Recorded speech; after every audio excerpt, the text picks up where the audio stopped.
producer here at the show. It's a busy week around Vote Common Good. Doug is abroad. He's in England. This is what we're calling the March on Christian Nationalism.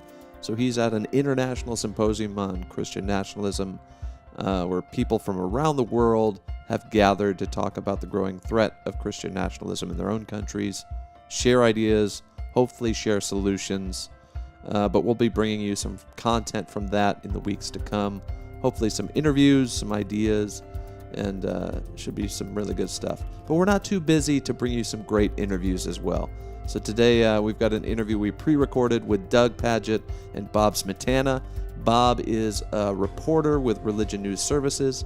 He's also the author of Reorganized Religion, the Reshaping of the American Church and Why It Matters. It's a great conversation. I think you'll find it fascinating. Let's dive into it. All right, well, here we go. Hey, Bob, it's so good to have you on the podcast today. Great to be Bob, here. I was thinking about it. We have known each other a long time. Yes. I don't remember exactly when, but there was some press conference in the early 2000s or something, I Yeah. feel like, here in Minnesota. I think it was in Minnesota or was it in California? It was at an Evangelical Covenant Church thing, I think. I think that's right. I think we were outside sitting on a bench talking about the church in 2000 or so, 2000. Yeah, okay, so you think about that 20 plus years ago, you know, Yeah. what my children called their lifetime Yes. ago. We were talking about church in America. We were talking about spirituality and what it means for us and sort of our generation when we were, Mhm. you know, younger men. Now we sit around as old men talking about 20 plus Yes. year old conversations. Never did I think, Bob, that we would be in a conversation in 2023 talking about the threat and worry of Christian nationalism. No, it's really kind of amazing, isn't it? I didn't see it coming. Now you're a journalist with the highest of regards, and skills. You've been around. You've paid a lot of attention not only to religion but to other issues. Does it surprise you that we're talking about Christian nationalism? You know, it does some. I mean, the demographic change in the country and the rapid decline of organized religion and the rise of the nuns, those are pretty big changes. I mean, we have a lot of changes going on at the same time. We're changing every part of society, so I'm not surprised that people are freaking out a bit. I am surprised that this particular form of Christian nationalism came back, and I'm surprised by January 6th. I didn't expect we'd see that. I expected that it would be that this transition would be tense. Just because of how much change is happening at the same time. But I didn't think we'd get the kind of Christian nationalism where you'd get somebody like Al Mohler, who's head of the Southern Baptist Convention's biggest seminary, saying, yeah, maybe we should have an established government, an established religion. And maybe I'm a Christian nationalist too. Like, Wow. the change between God and country, sort of patriot, which has always been with us, to this kind of, established church ideology, or a Christian, that we'd have Christian nationalism is a surprise. I Yeah. didn't expect to take that turn. We have spent a lot of time in our work trying to talk about the current state of Christian nationalism and not some of the historic narratives around it. You know, I'm not all that motivated. I don't think many people are when someone starts quoting Thomas Jefferson's view of separation of church and state. You know, people are just like, okay, whatever. But we've been talking a lot about its current manifestations. So we've spent time just a week ago in this podcast and live stream talking about the Seven Mountains movement and the idea around all this, kind of the fresh idea, the newer expression of Christian nationalism, I think is really, really dangerous. But when I read your article that came out in Religion News Service a week ago on the old school Christian nationalist movement, which is really an avatar of, as you say in the headline, racism, anti-Semitism, and conspiracies, it really struck me because it didn't feel like we were only talking about the 1930s, 1940s, and 50s, 60s. It felt like we were talking about right now. This particular character, Gerald L.K. Smith, I mean, just one of the great kind of Yes. names of the early 20th century. You know, I mean, you and I get Doug and Bob, and he's like Yeah. Gerald L.K. Smith, but this character was larger than life, and what the movement that he was behind is still really alive and well today. So we'll commend people to read this article.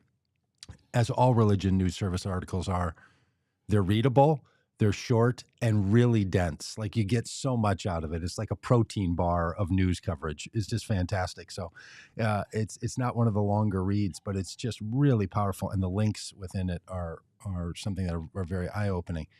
Can you talk about how you stumbled on to this story of Gerald Smith and give us a little background on who he is and what this is all about?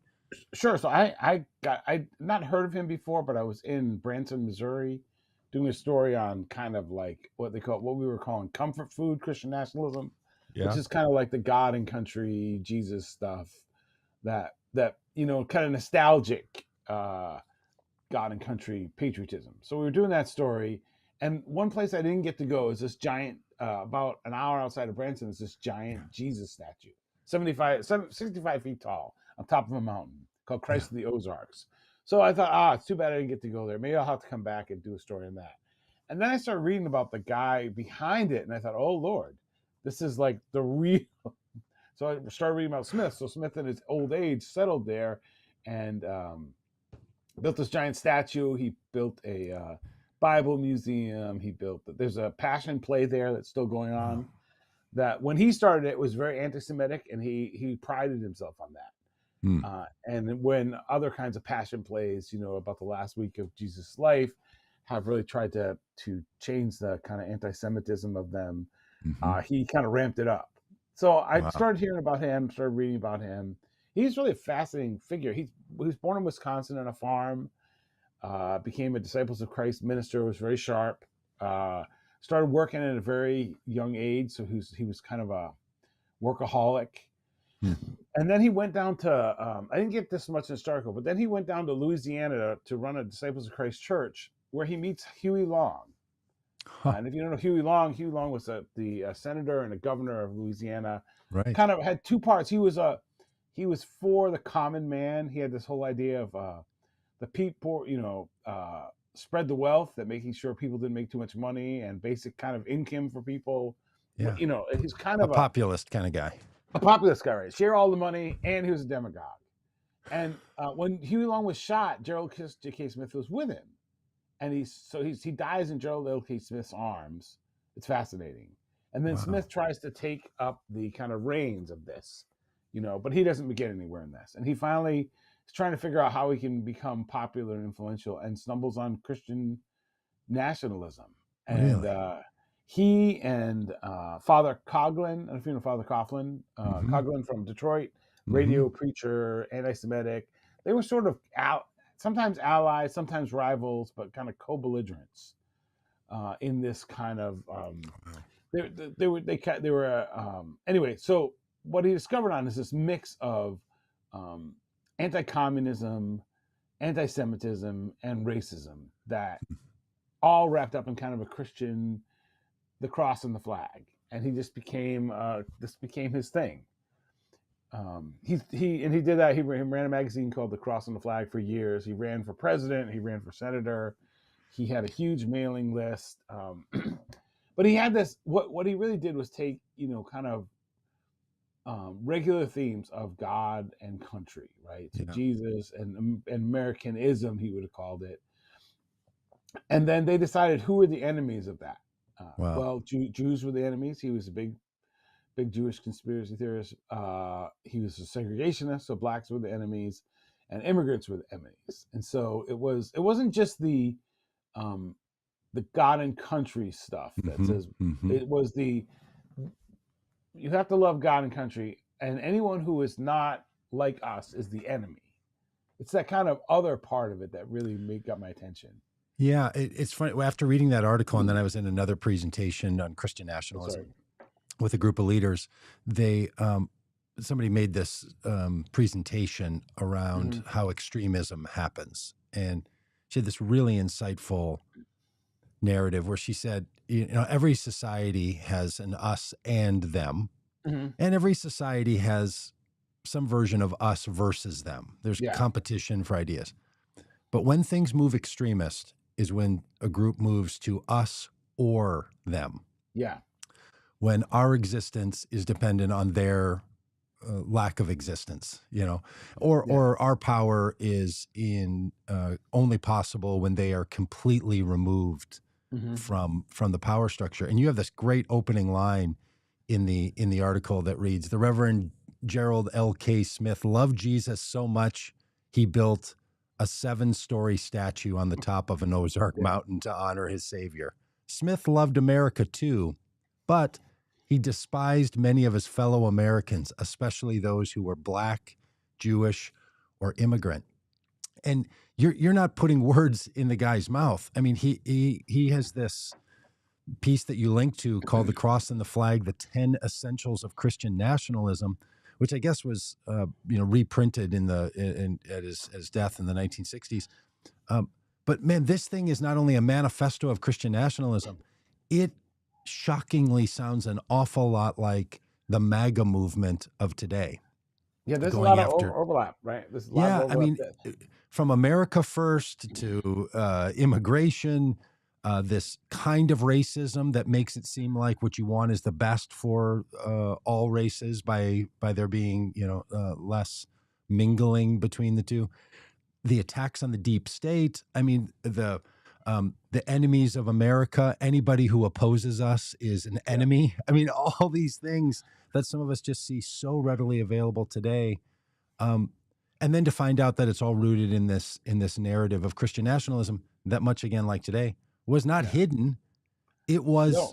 it was the point. Like Yeah. if they could have printed shirts as easily as to say "proud Christian nationalist," like Yeah. a current member of Congress Yeah. has done, they would have. It's just screen printing wasn't available. Had it been available, they would have been wearing the shirts.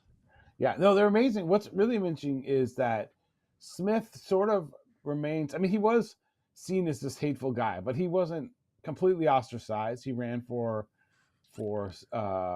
Senate in Detroit, and had he been in Michigan, and had he been, the one thing about Smith was he was a bit of a demagogue, so he didn't have patience. Had he had more patience, he would have been more influential. He was, he made names of people. He always felt someone was out to get him, so he didn't have the kind of people skills.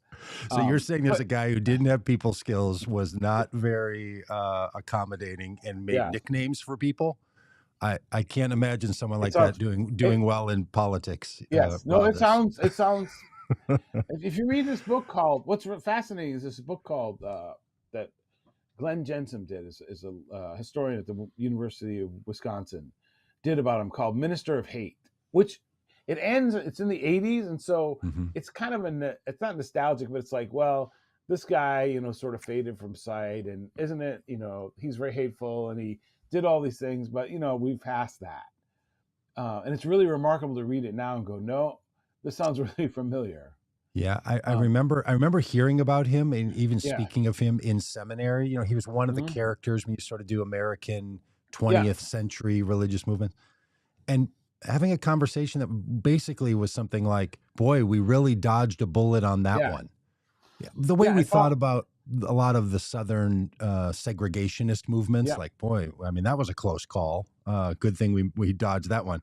Turns out maybe we didn't dodge it the way that we were. And proposing. What is really interesting about this stuff is that some of the earliest people who are part of, so what makes this kind of Christian nationalism really, I don't know if toxic or gives it its fuel is that there was an actual threat at the time. So some of the people who came up with this, one of the history of this is really interesting, but there's a professor at Boston College named Charles Gallagher who writes about the early days of Christian nationalism, which he traces back to the Russian Revolution. So during the Russian Revolution, several evangelical Christian writers were in Russia, traveling sometimes with the white Russian troops. So after the revolution, there's for a little while there's a sort of democratic government, which is not the communists. It's folks who had been servants of the Tsar and then still didn't want communism So they were allied with the Eastern Orthodox Church. Mm-hmm. So during that war, there's a lot of violence against the Eastern Orthodox Church. So they see this. They come back with this fear of communism. But while they're there, they also pick up this from the White Russian army. They pick up this idea called Judeo-Bolshevism, which is it's a myth, but it is that Jews were responsible for the communist revolution, that they wanted to do this because they want to take over the world. So they come back with real life experience of sort of the atrocities committed by the communist revolution in Russia against Christians. But they also come back with the second thing, that blaming the Jews for it. So they come back to the States, where communism was, the Russian Revolution and the expansion of the Soviet Union was a danger in the world. But they took this real world danger and twisted it to say, well, it's the Jews' fault, and we know who to blame for it. And so it took, real world experiences of people and the fear that they had, and gave them an enemy and an explanation. And that seems to be what makes it different than just sort of, and that's what gave it its power. This kind of, there was real anxiety and real fear. Yeah. And then there was real prejudice. People had prejudices. And so they were able to take all those prejudices and fear and wrap them in the flag and the cross and appeal to people. And that is such a great explanation, because what a lot of people have a hard time understanding is what service does Christian nationalism provide for people? Because look, none of us believe things that don't function in our lives in some way. Like, beliefs are performative, right? So they do something. And for a lot of people, it's really confusing. Like, why, especially if they think Christian nationalism is, first of all, about religion, if they think somehow it's a religious argument as opposed to a socio-cultural political movement, it can get really bog somebody's mind, to be like, what's with these religious people? And one of the great points, while Gerald L.K. Smith may have been a true believer, many of the people that he was surrounding himself with and gave him power were not. They were using Christianity as a political power movement. But to recognize that it was an alternative to another narrative. Yeah. And that's what I feel like is happening today.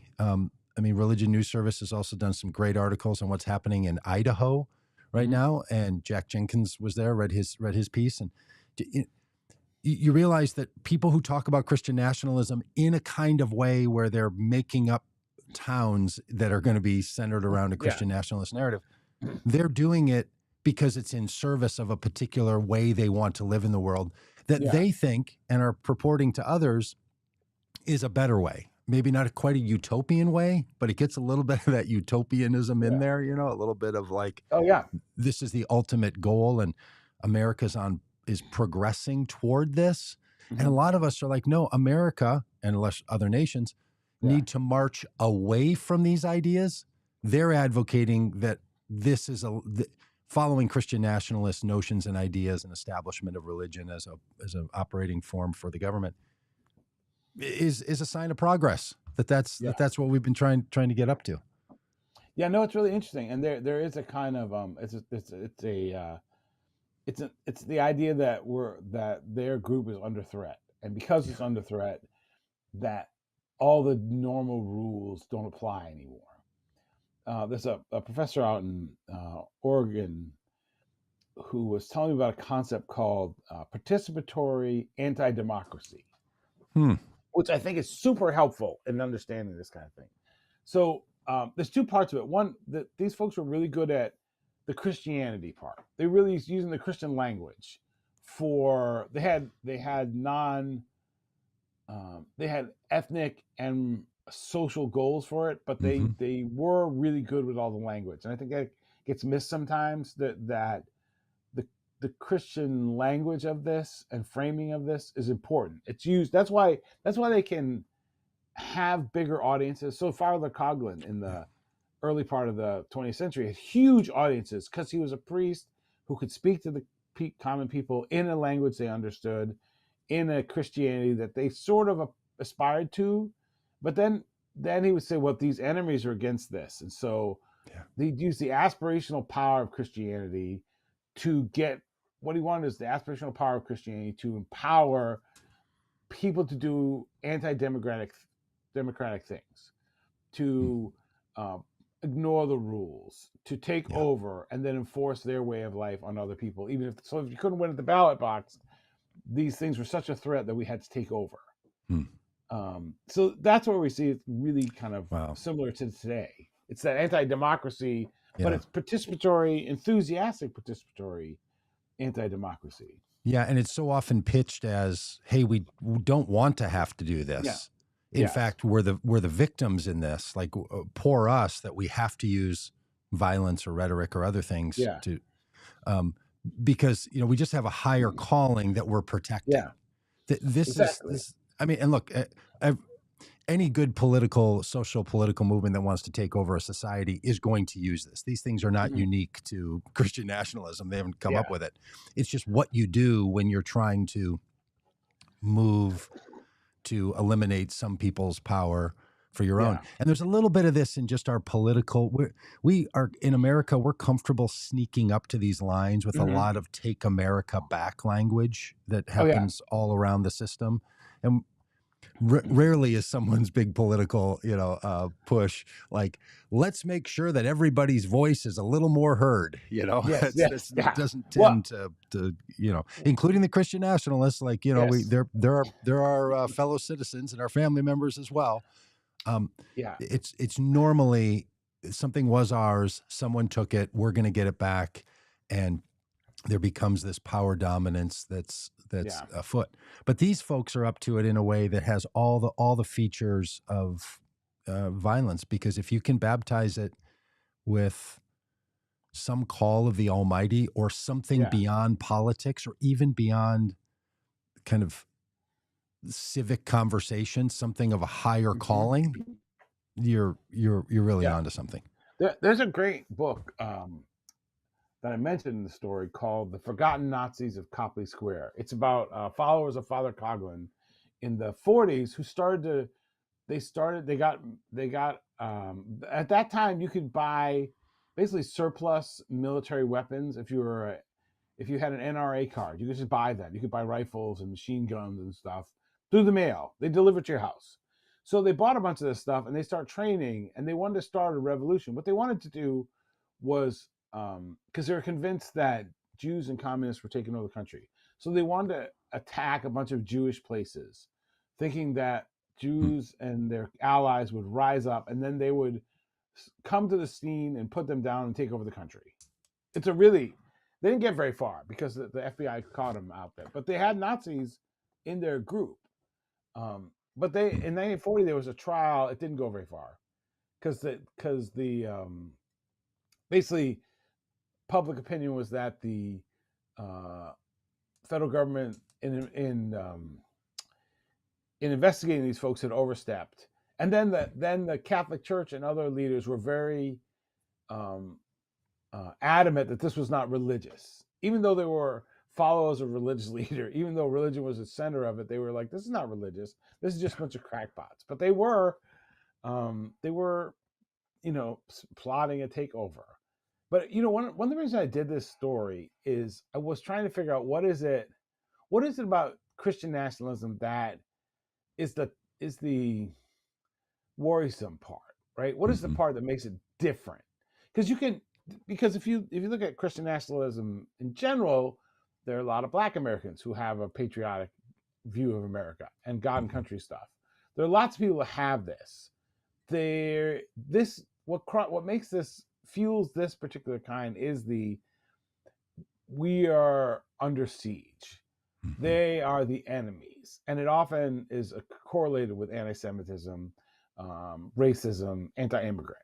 So it's that other stuff. It's not so if you, I don't know if I make this argument, but when I see like a flag in a church service, right, that might not be Christian nationalism. Yeah, that might just be a flag, and because they had a flag and they put it there in the 50s, and they probably don't even notice it was there. Yeah. But it's when that becomes sort of targeted against the out group. and the motivation against the out-group. It's that kind of stuff that, and what makes it so insidious is that it uses all the language of Christianity that people can recognize, and it looks like every other kind of Christianity. So when you measure God and country stuff, you don't quite get it. It's only when you measure what are the things that are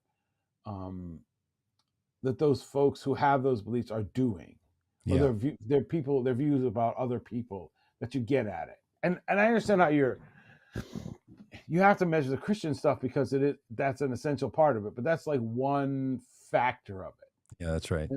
And this is tough conversation to have, because you do want churches to be on the front side of like critiquing the use of the religion that they hold to for these socio-political but at the same time, you're not going to, the fear that I have is not so much that pastors conflate their political identity with their religious identity. When I do pastor conferences or talking to them, yes, I want to do that because I think it makes better Christians.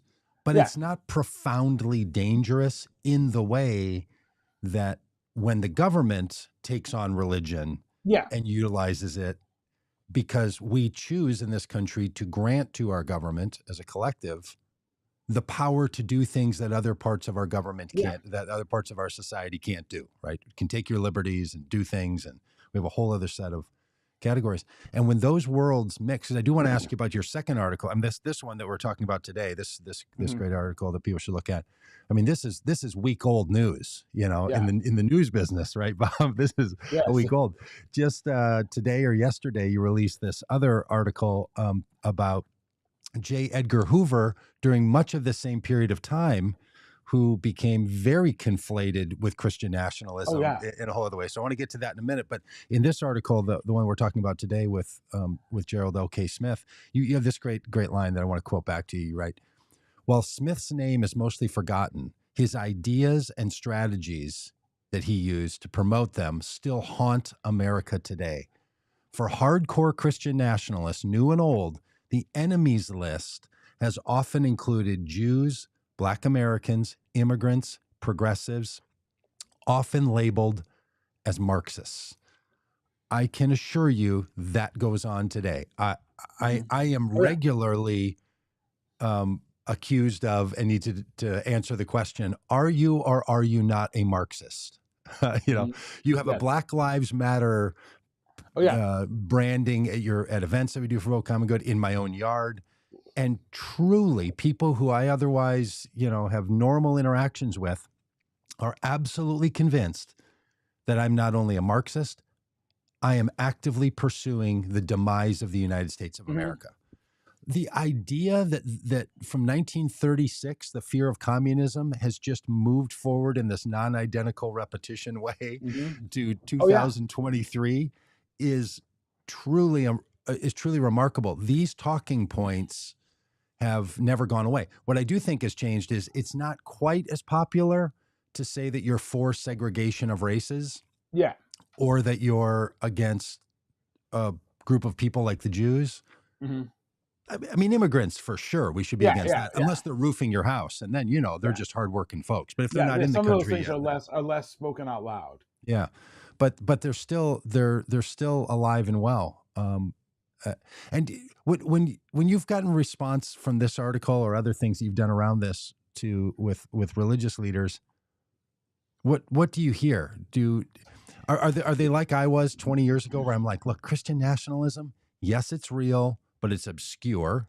Yeah, it's generally harmless, and it's just a bunch of knuckleheads. I mean, I couldn't have been more wrong about that, and many things I thought 20 years ago. There's some of that. There's also confusion of what's the essential part of Christian nationalism. What's the nationalism about? So there's this great book by Andrew Whitehead and Sam Perry called "Taking America Back for God." The taking America back part is just as important as the God part, right? So that's the part where people are like, I want to be politically active. I want to vote for certain parties because I voted for certain parties and being a Christian nationalist. Somebody asked me this, am I going to label them a Christian nationalist? And I thought, well, no, you're not a Christian.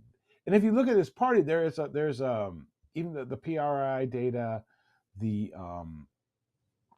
Pew has some data. The folks who are kind of hardcore have this kind of under siege mentality are about 10% of the population. It's not a, Right. but other people, you could have as many as half the people thinking America should be a Christian country. What they mean by that is really can be a whole bunch of things. Doesn't mean, having sort of aspirational Christian values, love your neighbor, people are created equal, those kind of things. That's where it gets messy. But you get very few people say, I want to, it's interesting. I think Pew had a study, I think it's a Pew survey that basically said, would you like America to be a Christian country officially? Yes. And then they say, some people say yes. But even the people who say yes say that would be illegal, right? So they know there's a kind of like, it's a very hard topic to get at because you don't want to, there's a fear that you'll be saying anyone who's politically active, who brings their faith and values into the public square is a Christian nationalist. And that is, so it can get conflated there. And that's not what Christian nationalists. So when people say they're Christian nationalists, they don't know this history, they may not know what they're saying. They say, well, if that is, I'm a Christian nationalist. Well, no, you're not. Yeah. Maybe you're not. And maybe that's not something you would want to take lightly, because Christian nationalism is something that has, it motivates people into acting in an anti-democratic way. It motivates people to hate their neighbors. Its aspirations are not the good common good. Yeah, I've heard people say things like, "Look, I guess I'm a nationalist if I think that the United States should put America's interest first." That's what they think a nationalist, right? And then they'll say, "And because I'm Christian, then I guess I'm a Christian who's a nationalist, so I'm a Christian nationalist." And that's not what Christian nationalism is, right? It's not individual people who hold a faith who also hold an opinion, and the two come together to create a phrase, Christian nationalism. Christian nationalism is this other idea. And I think it was from this article that I went down this rabbit hole of reading that led me to the definition of the word anti-disestablishmentarianism, which, Bob, I think when we were kids in junior high, yes, we know that one, was the longest word. And I was talking about it on the podcast last week, and I said, I think there's something like 28 letters in it or something. And then I thought, I think I even said out loud, no, that's probably too many. It can't have that many letters in it. No, it does. That was right. I had remembered how many letters were in the phrase anti-disestablishmentarianism, or in the word. Yeah.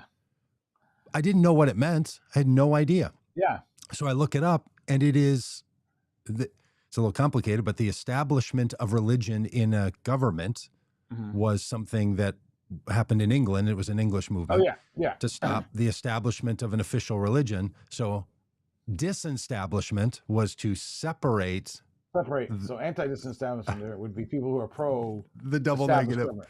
The double negative. So in our society, what we're not talking about is, are you a Christian person who has a particular view of international affairs? Now, I would love to have a conversation with America First people because I think it's bad politics and bad geopolitical perspective and all that. But whole other conversation. You could be an atheist who holds to America First, or a Jew or a Christian or a Muslim or a Buddhist, whatever. It doesn't make you a nationalist in the Christian nationalist way.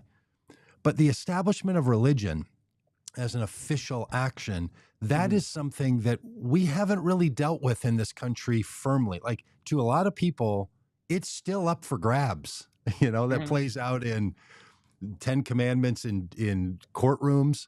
And people often don't even know this. When they see a question like in the Pew survey, do you think religious symbols should be used in government affairs? People are like, well, yeah, I don't know, probably. Who cares if the 10 Commandments is up there? Well, if it's up there because someone's saying the law you're about to be, charged with not holding to is ultimately God's law. Okay, now we're into another thing short of a secular society. Now we're into this religious claim. So it does get complicated for people, and I certainly don't think it's ever helpful in almost any situation to tell someone that they are something that they don't self-identify with, because the person's just going to argue with you, right? If in this country we would just take on the people who are that 10%, like who they're not mistakenly Christian nationalists. They're not Yeah. Christian nationalists because someone misused their religious identity with a political view.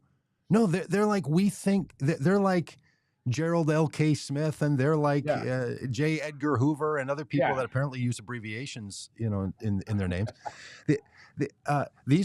These people are full on, and I think a lot of the MAGA movement is full on Christian nationalists, like on purpose. They're not they're not accidentally Christian nationalists.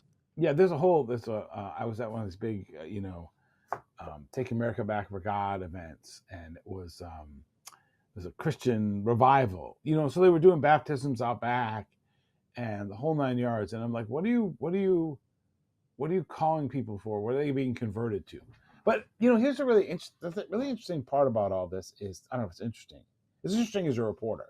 We had for a long time a country where, so I give these talks. I got this book about changing religious landscape. I give these talks about the world I was born in and the world my granddaughter's born in. I've got a 3-month-old granddaughter.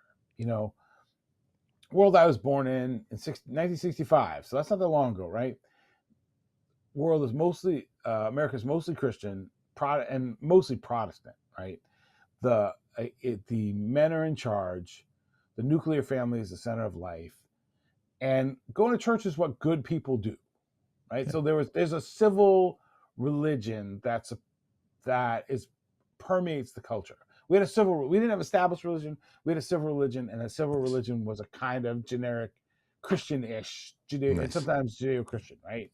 So my granddaughter's born into a generation where there's no ethnic majority. So it's multi-ethnic, pluralistic, increasingly egalitarian, not quite there yet, LGBT affirming, and the fastest growing section of the population are the nuns, people with no religion.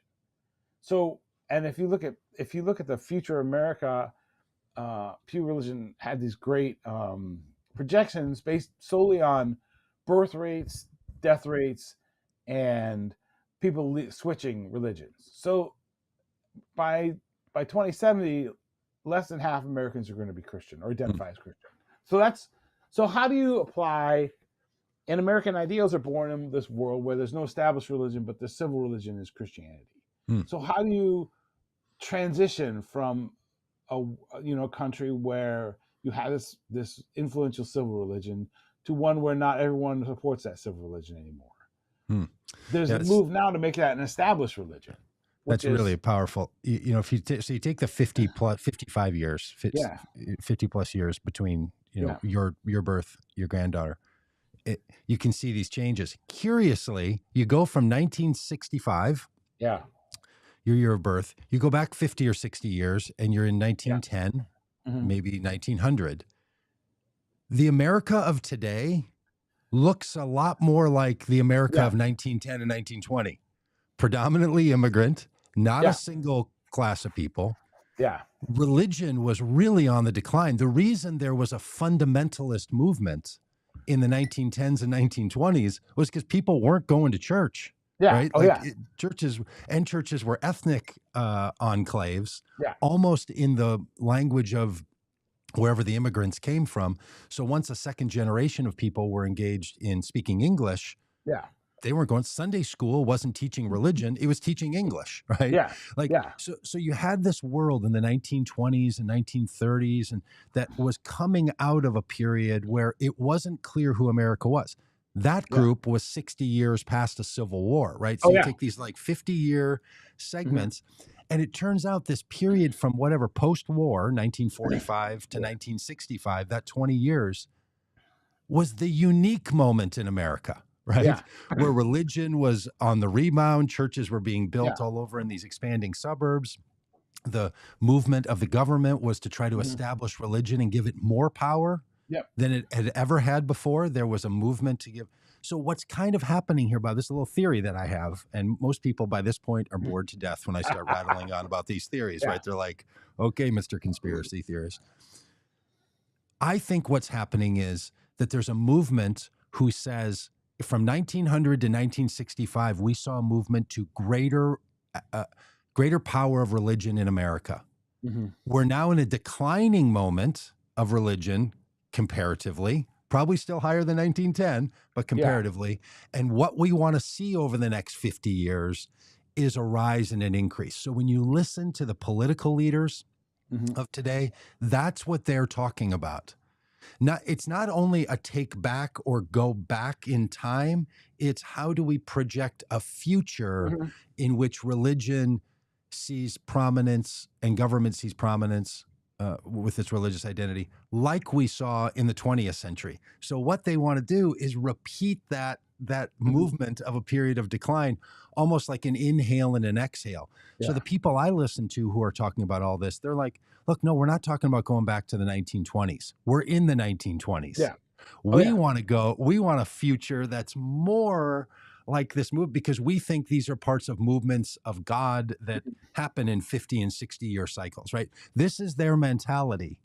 And they're talking about prepping for all of this, not just creating all of it. Do you hear any of that stuff in I don't know if I hear world? any of that, but you're right that there's when you have times of when you have kind of bad economic times and lots of immigrants in American history, you have this kind of turmoil that we're experiencing now. Yep. You know, and in fact, one reason why America is remaining as Christian as it has is because of all the immigration, right? Without the immigration, Catholic immigrants, you wouldn't have kept. You did have, probably even in the 1920s or 30s, you still had a civil religion that was there, or an idea that religion could have a really powerful and prominent part in the culture. You had the Christian Century sort of folks, that kind of, Fosdick and these people saying, we're gonna change the world. So there was a kind of power and optimism and a deference to religion still, that's one thing we're losing, is that deference to religion. So even people that weren't very religious would say, well, okay, yes, those people have religious authority and they're the source of, what's right and wrong. Well, that's been lost. But you're right, there's a kind of, America isn't always what it was supposed to, and there was a move, a lot of things we have, like the God under God in the Pledge of Allegiance. That's added during the 50s. It's super interesting. It's added during a time. So the fear of communism, again, was a real thing, but it became like, who's our enemy? So you have a bunch of really well-off people who are worried about labor movements. They're worried about communism infecting labor movements. They're worried that their workers aren't as happy as they ought to be, and they're kind of paternalistic in that way. They have all these Christian businessmen meetings. They have these huge pro God and country movements to make it. They also have a kind of ecumenicalism. They want to make sure Catholics are involved and Jews are involved. So there's a promotion of the idea that Christians and Christianity in America are linked in a more particular way because you had the Soviet Union. And so it's not just all God. So not all this is like, I read the Bible and I have these ideas. Sometimes you hear that. It's like, you read the Bible in a certain time and you were influenced. That's what makes Hoover so interesting, because Hoover didn't like Gerald K. Smith, because Smith was a populist. He didn't like populists, but he was for a stab. He didn't like Father Coughlin because he thought they might take the law in their own hands, and to him that was the biggest sin. But he was enormously influential in this idea that anyone who criticized the kind of structure of America, racial, political, or otherwise, was an enemy. And he wrote these long essays for Christianity Today magazine, which were published now. You can actually, Christianity Today magazine has digitized them, but not only are they published in Christianity Today, so and Carl Henry, kind of those early neo-evangelicals, they sound like teenage fangirls writing to Hoover about how awesome he is. Tell us how it is. But then what happened is the FBI would reprint these things and send them out all over the place. And it'd have the FBI seal on them. So it's like, and then Sunday school publishers reprint them and put these in their Sunday school curriculum. People would read them in the pulpit. There was this kind of, what Hoover had was this official power and discipline to disseminate this message and to label people. So Martin Luther King, must be a communist. Yeah, it can't be that he has something to say. He must be a communist. Students against the war, they're communists. Everybody's a communist. And if you read those essays, you think, oh, I have heard all this everywhere. Yeah. And they don't know they're quoting JFK when they're saying this. That I read the Bible. No, you're reading JFK. You're not JFK. J. Edgar Hoover. You're reading J. Edgar Hoover, and Hoover did not have the best interests of the he thought he had the best interests of the country, but he's not saying this is what the Bible says. He's saying this is what I think it says. The Bible should make you a good American, and if you just follow it, everything will be fine. And if you disagree with me, then you're a communist. And that's the heart of this article that you put out in the last day or so. And it's Lerone Martin. It's a great book. Yeah, it sounds great. We're going to reach out to him. And I noticed, I saw this article today on J. Edgar Hoover and read it, and Lerone Martin's book is the centerpiece of it. Then I realized that you had quoted him. Oh yeah, he's on Smith piece, a week ago. So did you sort of realize this in these conversations with Professor Martin that who teaches at Stanford, that hey, there's even more, and you're discovering yourself J. Edgar Hoover was a Christian nationalist pushing the Christian nationalist agenda through Christianity Today magazine in the 1960s. Oh yeah, I didn't know that. I was reading that. I was reading about Smith, reading all these old books about Smith, trying to find people who are more modern, because there are several scholars that covered Smith as these early Christian nationalists who've died off, and so there's but now there's a couple of new books. This Nazis of Copley Square talks a bit about it. In Dr. Martin's book, I met him, and then I saw he has this book about J. Edgar Hoover. Then I start reading it, and I'm like, oh my Lord. Then there's another book actually I was reading about, and I don't know, this shouldn't be pick on Christianity Today day, but they, because they're one of our publishing partners. They do lots of good work. I've written for them, Sure. But back in the early 20th century, they were very political. And there's another book it's coming out this week called God the Bestseller. It's about the editor of Harper and Row, the religion editor, for 50 years or 40 years. He's great. It's a great book by Stephen Prothero. But I ended up going down. I ended up reading about Christianity Today and Martin Luther King. And they've apologized for this, but they were very pro-segregation in the 50s. And they would make arguments that sound familiar. So there's an argument. He's got a book called, and I know this is getting far afield with it, but Stride Towards Freedom, which Christianity Today reviews it. It's about the Montgomery bus boycott. And the guy reviewing it is a segregationist. And he says, well, if Dr. King really believed in agape love, he would just let the white Christian schools alone, because they're not hurting anybody. It's like, oh, if you really believe in God, it's like, oh, and if you just waited and we all became Christian, everything would be better. And but this is, again, like a flagship evangelical magazine saying these things. Now they've apologized for a lot of this stuff. Yeah. But that was this alliance of politics and religion, and a certain kind of religion, and this idea that communists and not really church were motivating communism, were motivating people like Martin Luther King, has been popularized by influential Christian leaders for a long time. And look, it's tough. It's tough to know where's the line in civic religion for an individual person. I have this metaphor, partly because our organization spends a lot of time driving around the country, of like how you stay in your lane and how appropriate it is to stay in your lane. And you want a society that's like a multi-lane highway moving in sort of some common directions. And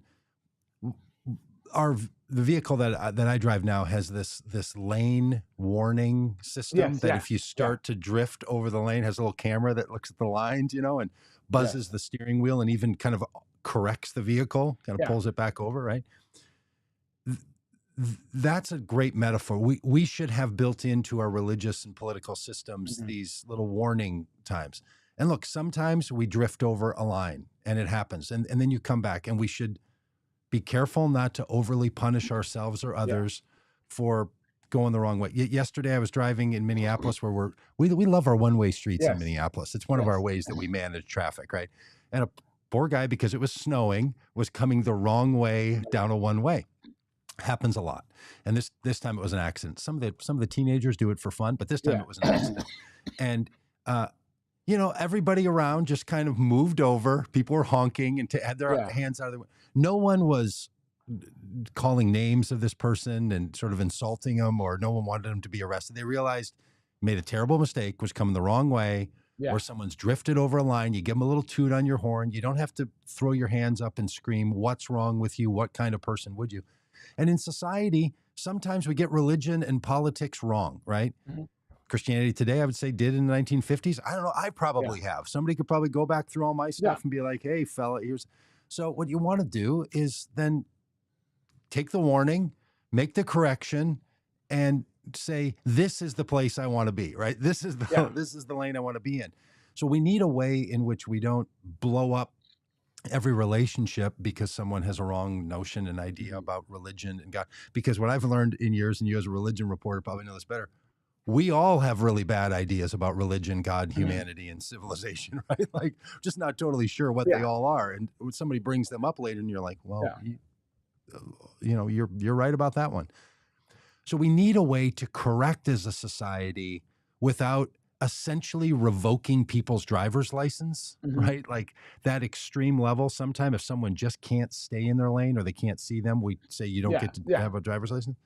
But so we need to have a way that we can say, hey, look, our churches or our preachers or our religion or our government has made mistakes here, and we need to make this good and right. That seems increasingly difficult now. I don't know if it's any harder. I just know it's hard. So whether or not it was easier at a previous time, I don't know. But it's tough today. There's a great term that I learned while working on a long project. It's called affective polarization.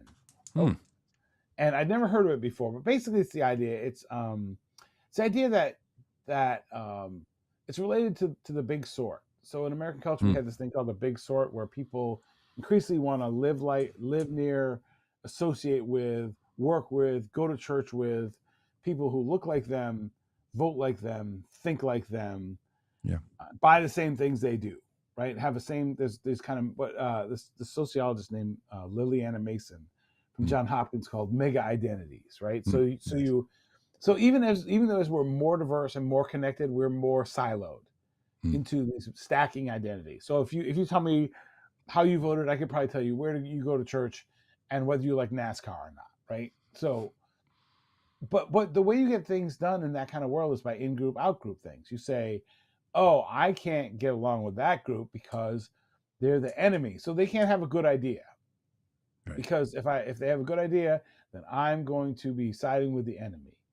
And so if you look at like immigration, as you probably know, right? So Americans have they have a set of common beliefs about immigration, which is they want more order. They want more order at the border, and they want an orderly way for people to come here and become citizens when we have disorder. Well, you can't get the two parties to do that because they would have to agree with each other.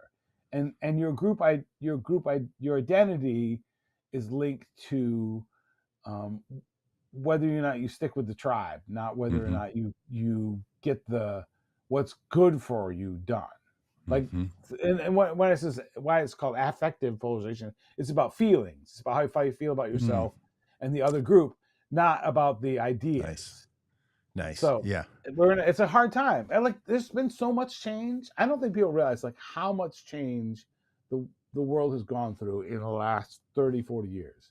Yeah. It's, now that I think of my granddaughter, I just keep thinking all the things that are different. And so no wonder people are panicked and freaking out and they don't know what the right thing to do is. And we have a lot of amends to make for things we've done wrong.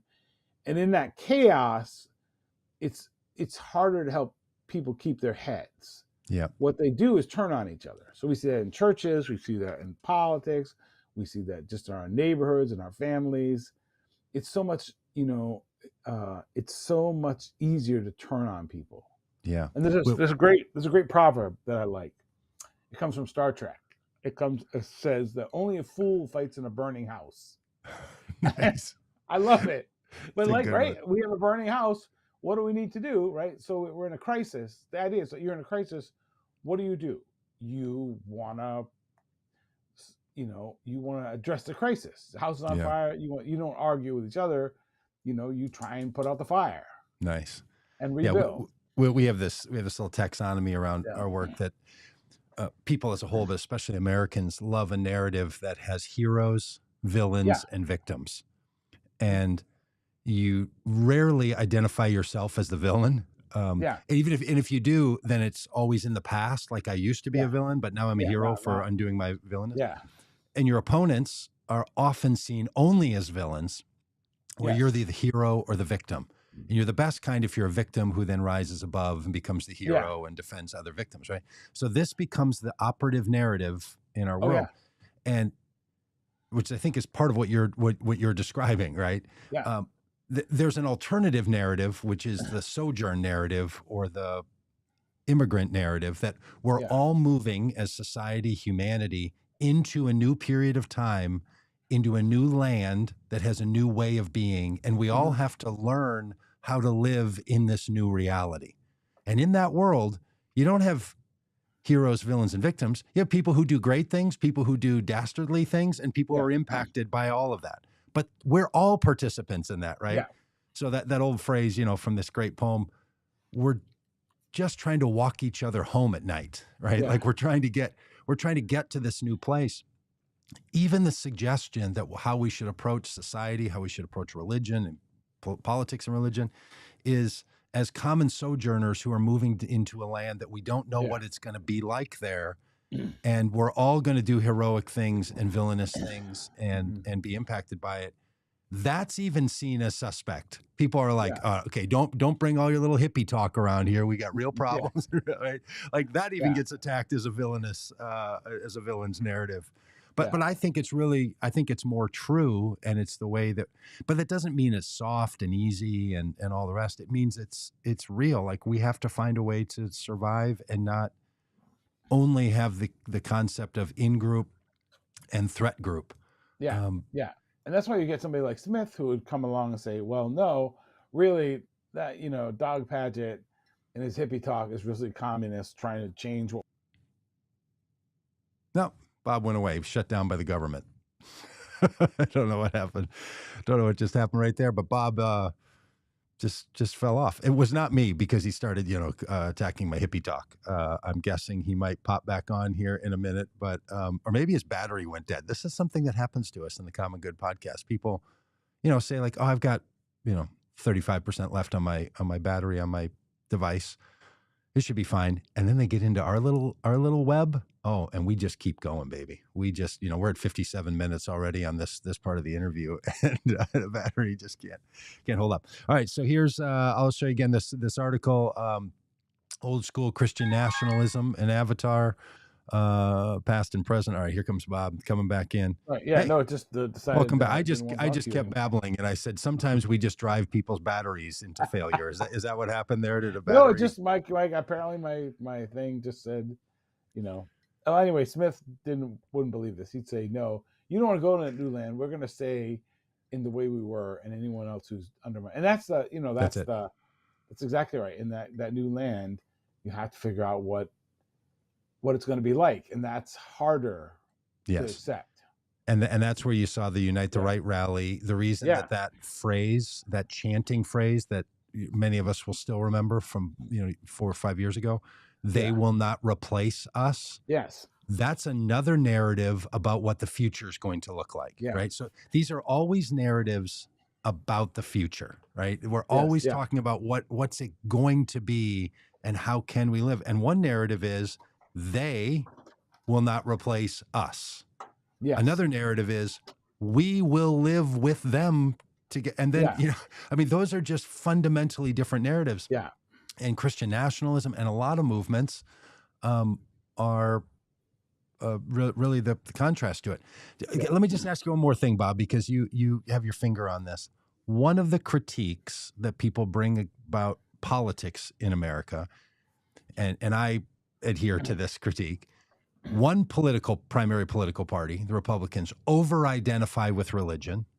Another political party, the Democrats, tend to under-identify with religion. Like doesn't even match the beliefs of the people or something. But if one side the Republicans and conservatives tend to tip into Christian nationalism, Democrats and progressives, liberals, tend to lean into non-religion, or religion doesn't have a place, or I don't know. I think there's an atheist nationalism or something, but that's what people tend to feel. Yeah. Do you have any thoughts on that as you pay attention to these things? Yeah, no, it's funny because the Democratic Party has the most religious and the least religious people in it, right? The most religious people in America are Black Protestants, right? They're the most devout, most active people. It has a high number of Hispanic Catholics, also very devout, very active, and it has all the nuns. What is really interesting is that majorities of white Christians, if you're mainline, if you're evangelical, if you're Catholic, you identify as Republican and you vote Republican. Everybody else in the country votes Democratic. So if you're Black Protestant, Hispanic Protestants are starting to wave a little bit 50-50. Nuns, Hindus, Jews, they're all in the other camp. So you have a what the Republican Party has in common is white Christians. Democratic Party, if you've ever been in this big city I was at mega church where this pastor named James Meeks in Chicago was retiring. The mayor came. She's going to be the former mayor, but the mayor came. She gave a Bible reading, right, in this thing. So there are different kinds of white versions of Christianity tend to be different than ethnic versions of Christianity. So that's one part of it. There's just this kind of, and that's going to be a problem for the Democratic Party because the people in there have so many different views of what religion is, right? Yep. You have unaffiliated people, you have, so that could splinter that. It's a really interesting time. It sure is. I mean, the divide, you think 80%, 70 to 80% of white evangelicals vote for Republicans consistently. Real question people have, what's going on? 90% of Black church attenders vote for Democrats. Yeah. And it's not about who's more conservative. Black church leaders, Black church attenders, very conservative people, but they have a different political identity. So Black church identity and has a different political identity than white evangelical or white Catholic identity. So identifies. So it's an identity issue that runs much deeper than just, these are conservative people that believe things about Jesus or God or the Bible or something else. And this is what's really interesting for churches. So the political and religious aims of churches are now in conflict. Right? So you can no longer build a sustainable church long-term on white Christians. You could for a long time in America because the country was mostly white. Now you can't. So we've had this rise in the number of multi-ethnic churches. It's about 1 in 4 churches now. It's gonna, and if the future is, we look at future demographics where the country is going to be half left, will there be no ethnic majority? You're going to have diverse congregations in order to have congregations. So now what you have is congregations that are diversifying because they have to in order to exist. Because the funny part, the whole replacement thing is very interesting because we're all going to get replaced by our kids, right? Everybody notice that's the whole point. That's how it goes, right? And the generation that's younger than us is more diverse, so they're gonna. So a lot of the things that people didn't talk about because they were because the demographics were not in people's favor, right? So people of color didn't raise questions because they were one seat at a big table with 5 other people. Now, if everybody's equal partner at the table, everybody's gonna have a point of view, and it's much harder. So churches can no longer. This is a dilemma for churches. So if you have a church where you only want people, you have one set of things. We only want people who look like you and vote like you and think like you to come there. Yeah. But the world that you're trying to exist in is filled with people who don't look like you, who don't think like you, who don't vote like you, and you want to connect with them. You are stuck. And I give this example sometimes. I was listening to a megachurch and I won't tell you which denomination because you could hear this at different kinds of churches. But the first part, how this last election was the most important ever. and we can't let them win because they'll destroy America. And then the second part was about we're going to have our big outreach evangelism campaign. And all I thought was, if you spend the first half of your sermon saying that everyone outside your church is someone you hate, then they're going to listen. And then they're not going to want to come to church. You may tell them Jesus loves you, and they'll be like, that's fine, but you don't. But you don't like me. Yeah. You don't like me. If you don't, and if you tell people you don't love them, they're not going to come to your church. And as churches become more segregated by ideology and by politics, they're going to have this problem where people who don't fit in don't come. And that's going to be an issue. And the people who have not come back after the church after COVID, were people who were young, who identify as liberal, and who are not married. Yep. People who came back were people old, conservative, and married. So you might end up, as people who are different leave, you're going to end up with a much more homogenous group that's going to be conservative. Totally. But the political strategist theory is you might be young, single, and liberal, but you're not going to stay that way. There's this billboard for an ad campaign for one of our casinos here, and it was, walk in a liberal, walk out a conservative, meaning you're going to win a lot of money here at the casino, right? So what people are banking on in the political superstructure is you might be young, liberal, and unmarried now. That's going to change, and we're going to be here waiting for you. So they're banking on it. The other thing, I'm afraid, because I'm a bit of I have this theory that the 21st century is going, at least the first 100 years, is going to look a lot more like the end of the 20th century. Yeah. And what we did in this country was redefined who was included in the white. Yeah. In 1900, Italians, Irish were considered ethnic groups, and they were excluded, and their religion kept them out. Soon they became assumed into white identity. What I think a lot of people are working hard to do, and it might just be happening naturally, is that the Hispanic expression of heritage is going to be consumed into whiteness. Yes. So it won't seem odd to people to have a Rubio and a Cruz and a DeSantis, names that lead you to Hispanic and Italian backgrounds, be assumed as white. So what the white movement is going to do is start to assume these Hispanic culture, and this is happening in the charismatic Pentecostal churches. First generations are speaking Spanish, second and third generations aren't. People start to marry, and pretty soon we're not going to have half of the country or less than half the country that's not white. They're going to consume second and third generation Hispanics and are going to redefine. So I don't think whiteness is going to give up to just demographics. It never has given up to demographics.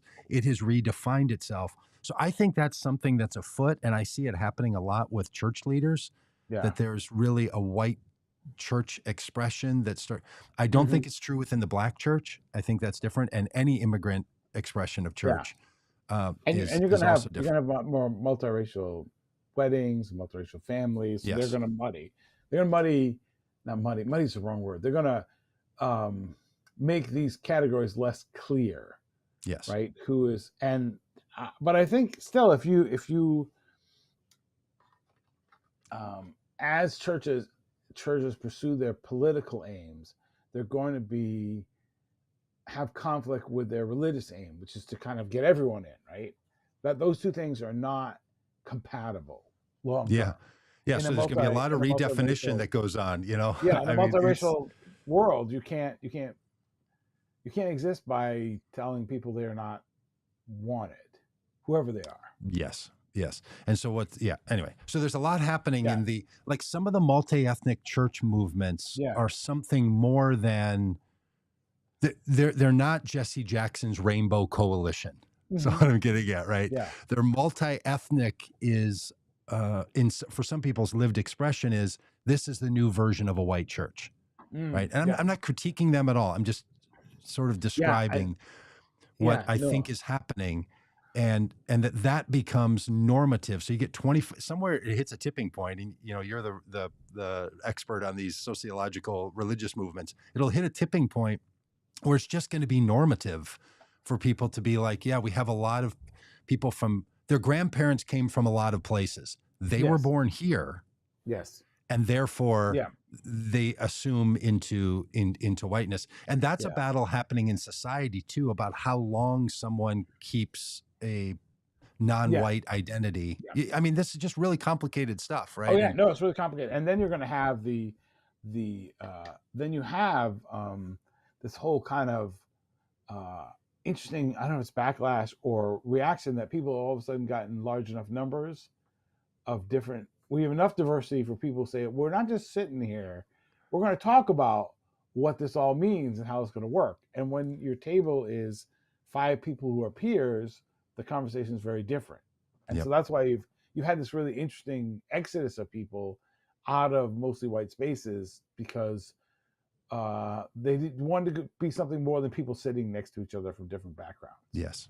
The next step is how do you change that to actually right? That for migrant communities of any kind, churches function as a place of solidarity. We experience something here that tells us of who we used to be.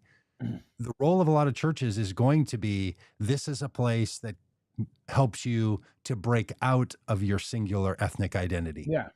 It shifts sort of to the opposite purpose of not, we sing the songs of our language, remember our homeland here and our heritage. It's, we're trying to expand our horizons to something more than that. And one of the interesting questions I have about religion as a whole is, I know religion can perform the first function, home base, remind you of from who you came and from where you came in narrative. Can religion function to break you out of that? Or is religion itself not a very good, not the operating system?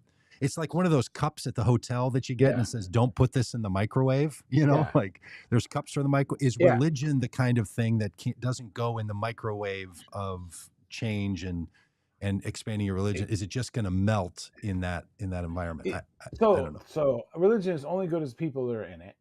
And it's only as good as the decisions that people make. And organized religion is super powerful, but it all depends. So whenever I talk a lot about the changing religious landscape and the decline of American religion, and I have this book out about it. So I give a bunch of talks about it. But what I say is, like, you hold the future of American religion in your hands. And what you decide will decide what it becomes like. And I often talk about this, if you got a minute, what happened to me early in my career. I covered a presidential election, a tornado, and a mosque burning the same week. And the cleanup of the tornado and the mosque burning were on the same day. So there's a tornado, levels a small town. I go out there, go to a small town in northeast of Nashville, and there is every religious group you could think of, right? The Baptists are there, the Church of Christ, the Methodists, the Presbyterians. Eventually Jewish groups show up, atheist groups show up. They're all helping, right? They take that organized power of religion. They go help their neighbors because they run to help their neighbors because their neighbors are in trouble. So I finished up this lovely story about that on that Saturday morning.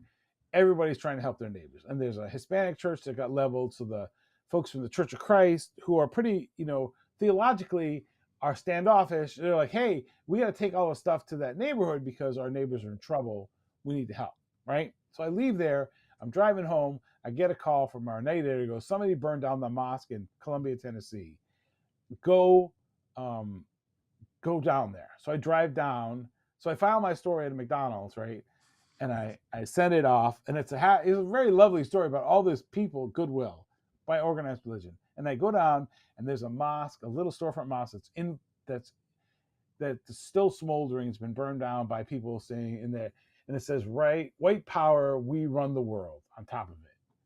And I think, and it's these kind of skinheads, white skinheads that did this. But like in that moment, I thought, this is like the kind of choices. This is a group that had immigrants come to their neighborhood and their community and said, we don't want them here. We're going to burn down their thing.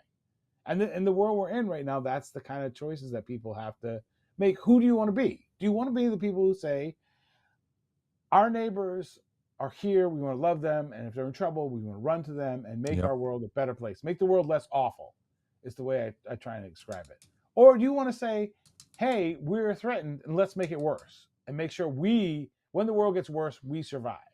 That's the choices that religious leaders have to make right now. And if they decide that in the chaos we have right now to join in the chaos and throw gasoline out, then we're all worse off because they aren't doing the function of pointing people to what could be better. Yeah. You know, that's really great. That's a great story. Taking part of it. Yeah. So no, I hear you. And look, every religion I've ever known is really good to say we should go help them. Yeah. Religion and all parts of society struggle with they should become part of us. Yes. Oh yeah. Yeah. That's another project. And yes, exactly. I mean, there's almost something that the deeper the identity of us and them is easier to help them because that's what you do. Yeah. The blending of, you know, the like, but don't marry into the family metaphor or don't think you're going to become part of us. Boy, that is, when your identity is built on how you're not them. Like I'm in a lot of liberal spaces for churches. You know, I attend one now and I've spoken at a lot of them, and I'm an evangelical, you know, I'm a progressive evangelical from the little small cul-de-sac called progressive evangelicalism with six houses that, you know, are dilapidated. But that's, you know, that's part of the street that I come from.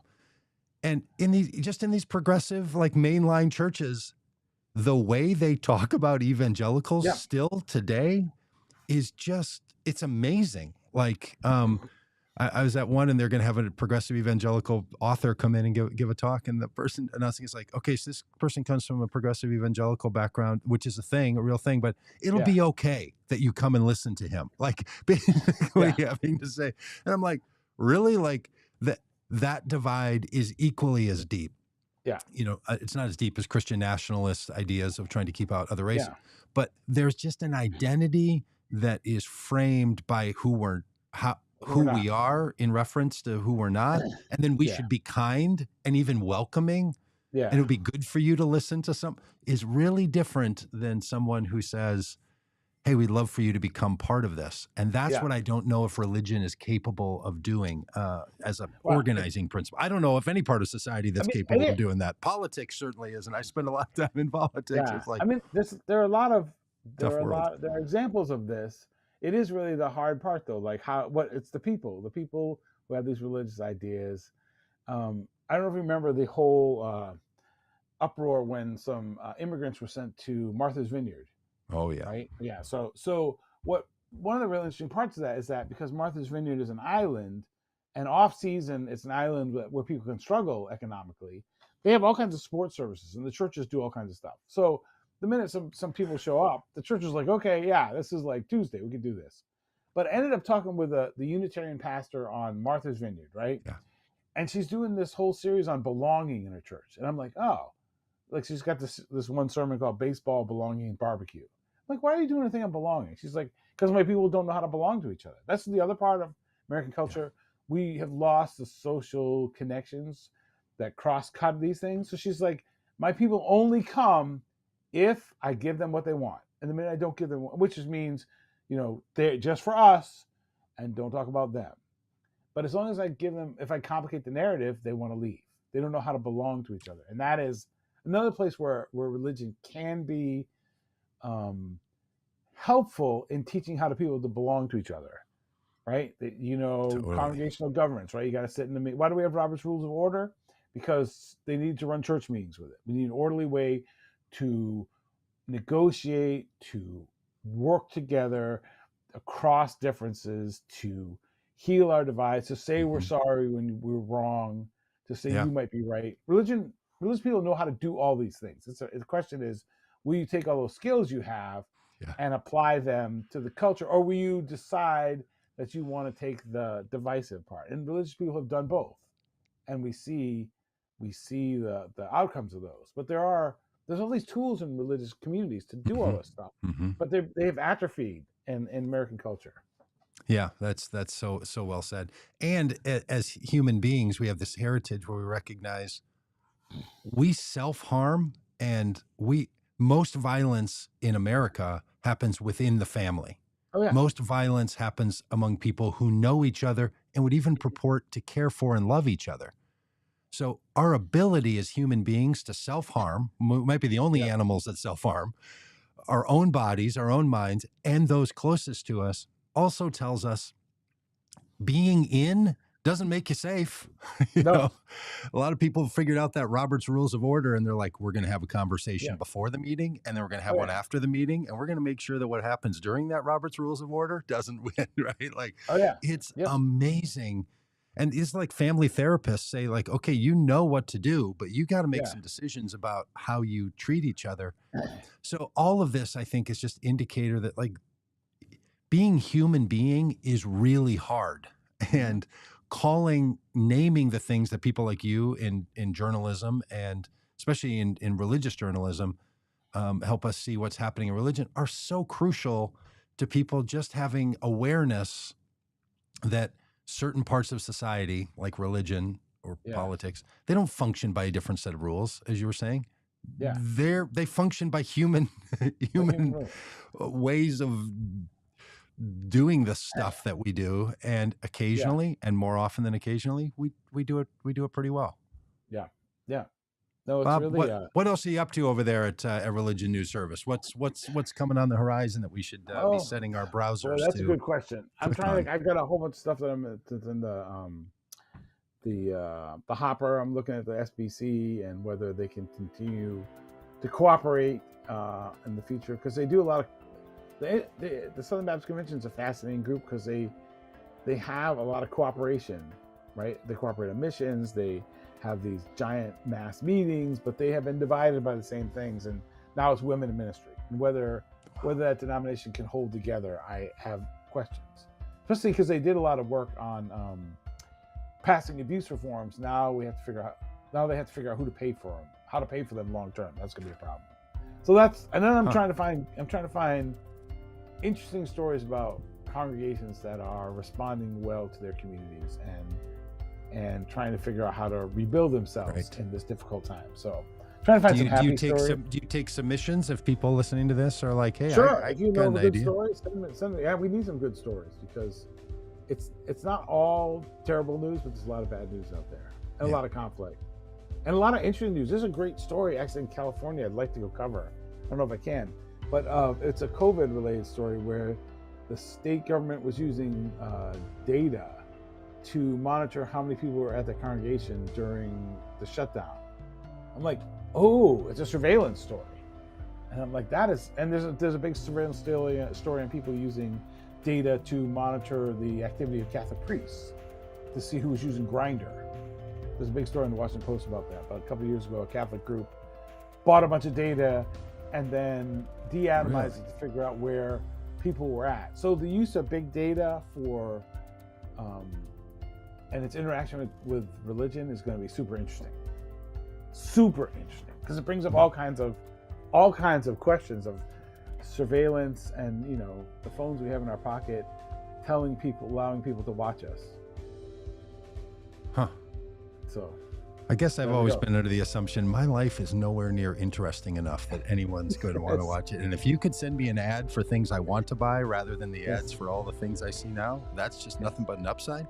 But now you got me a little worried here about all this. So I will. Yeah, it's an interesting time. It's never a dull moment. Well, Bob, thanks for all your good work. Great. Thanks for your gracious sharing of time today, and for this article on Gerald L. K. Smith, and the one that came out today or yesterday on J. Edgar Hoover. And the past is just more disturbing by the day. So that's true. All right, take care. Okay, well, see ya. Agreed. Bye.